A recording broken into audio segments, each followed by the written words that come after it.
Before every season, there are always players that fans are on the fence about. With social media becoming so popular, it's so easy to be reminded of a player's past shortcomings. Until proven otherwise, people will continue to bash said players, fueling the bad narrative that follows them.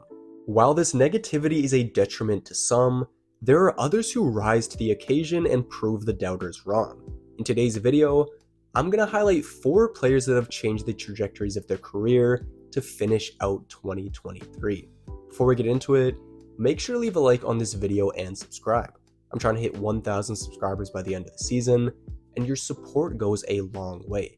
With all of that being said, let's get into the video.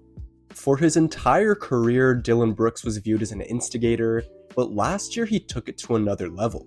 After a Game 2 win against the Lakers, Brooks called LeBron old and said he doesn't respect anyone until they can score 40 on him. LA would go on to win the series in 6, and afterwards, Memphis informed Brooks that he would not be brought back under any circumstances. As good of a defender as he was, Brooks' antics gave unnecessary motivation to opposing teams, and they were a distraction in the locker room. On top of that, his efficiency had hit a low point in his final year with the Grizzlies. On the season, Brooks shot 39.6% from the field and 32.6% from 3, but what made things worse was that he was taking just under 14 shots per game. His shot selection was horrible, and because he took so many shots, he was seen as a negative on offense. Despite all of this, Brooks was able to earn himself a 4-year, $86 million contract with the Rockets. Houston had a ton of money to spend, so they didn't mind overpaying for veteran players. While a lot of people thought Brooks would never live up to that contract, he's exceeded everyone's expectations. He's still bringing effort and intensity on the defensive end, but he's looked like a completely different player offensively. His efficiency is by far the best it's ever been, and there's a few reasons for that. For one, he's simply taking less shots than he has in the past. Now that Brooks has a big contract, he doesn't have to force up shots like he did the last few years. As a result, his shot selection has been better, which is the second reason why he's been more efficient. Rather than settling for contested mid-range jumpers, Brooks is getting to the rim more often. He's cut down the number of bad shots he takes, and is now scoring more within the flow of the offense. While his form isn't the prettiest, people have mentioned that his follow-through looks a lot better, which could be a reason why he's shooting over 40% from 3. All in all, Brooks has improved his image around the league, and he's showing everyone that he can be a reliable 3-and-D guy. The second player on this list is Coby White, who's completely revived his career this season. The Bulls picked White with the 7th pick in the 2019 draft, and he was expected to be one of the final pieces in Chicago's rebuild. The Bulls had a young core of Zach LaVine, Lauri Markkanen, and Wendell Carter, and Coby White was supposed to be the point guard that brought it all together. The problem, however, was that Coby didn't have a firm understanding of how to play that position. His passing and overall decision-making was subpar, and even though he could go off for big scoring nights, he wasn't consistent enough to be a top option. Essentially, Coby White was a worse version of Zach LaVine, and that redundancy caused White's minutes to drop over the years.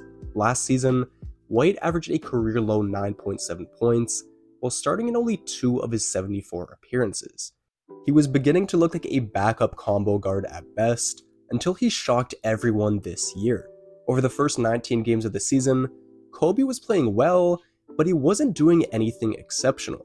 However, when LaVine went down with an injury, he showed what he's capable of in a larger role. Since November 30th, White has been putting up phenomenal all-around stats, and the Bulls are winning games. He looks like a much more patient player who's able to read defenses and attack accordingly. He's also become a more consistent shooter, thanks to a new face in Chicago. This past summer, the Bulls hired Peter Padden to be their player development coach. Padden had previously been the shooting coach in Dallas, and worked with stars like Luka Doncic and Jalen Brunson. When asked about Padden's impact, White said, "Working with Peter Padden helped me a lot. I finally started to learn my shot. Before this, everybody said I could really shoot, so nobody ever taught me how to learn my shot. I kind of just shot the ball. He's been a big help in helping me learn my shot, why I miss." At just 23 years old, Coby has the potential to get even better. Going into this season, Bulls fans weren't too optimistic about this roster, but Kobe White's development has given them something to be excited about. Another young player that's finished 2023 strong is Scottie Barnes. After winning Rookie of the Year in 2022, people had high expectations for Scottie going into his second season. Instead, he had a sophomore slump, and his production was essentially the same as it was in year one. This past summer, it was reported that there was friction between the veterans and young players on the team, which could explain why Toronto struggled as a whole last year. However, it didn't reflect well on Scottie that he was in the middle of some locker room issues, especially after he had a disappointing sophomore campaign. Coming into this season, people weren't sure what to expect. While VanVleet's departure would give Barnes more opportunity, he still had some skeptics. Luckily for Raptors fans, Barnes has taken the jump everyone wanted him to. Scottie is currently averaging career highs in points, rebounds, assists, steals, blocks, and three-point percentage. He's turning into a great all-around player, which allows him to impact the game in many different ways. On defense, he's able to use his size and length to guard multiple positions and get deflections, steals, and blocks. He's also a great rim protector for his size, and he can rotate over to get a block or alter a player at the basket. On the offensive end, Scottie has always been able to handle the ball, score around the rim, and set up his teammates, but over his first 2 seasons, his jump shot was an area of weakness. However, he's starting to establish himself as someone you can't leave open. Prior to this season, Barnes was a low-volume three-point shooter, hovering around 30% from that range. This year, Scottie's attempting over 5 threes a night, and he's converting nearly 40% of them. The Raptors have struggled this season, but if Barnes keeps up this level of play, he should make his first All-Star appearance. The last guy on this list may surprise you, but Karl-Anthony Towns deserves the recognition. When Minnesota traded for Rudy Gobert, many people questioned how he'd fit next to Cat. While Towns' injuries kept us from properly evaluating their chemistry, the small sample size we got wasn't pretty. In the 27 games they did play together, the team had a record of 14-13. It was still too early to panic, but considering how much the Wolves gave up for Rudy, it was reasonable to have concerns. Heading into this season, people thought Cat could be traded if the team underperformed for a second straight year. While everyone recognized his talent, there was a narrative that Towns would be more valuable with another team than he was with Minnesota. Over the first 6 games of the year, that narrative appeared to be true. The team went 4-2, but Cat was struggling. During that span, he averaged just 16 points on 38% from the field and 23% from 3. With Rudy Gobert returning to his old form, Anthony Edwards and Jaden McDaniels making improvements, and Mike Conley steadying the ship, Cat felt like the odd man out.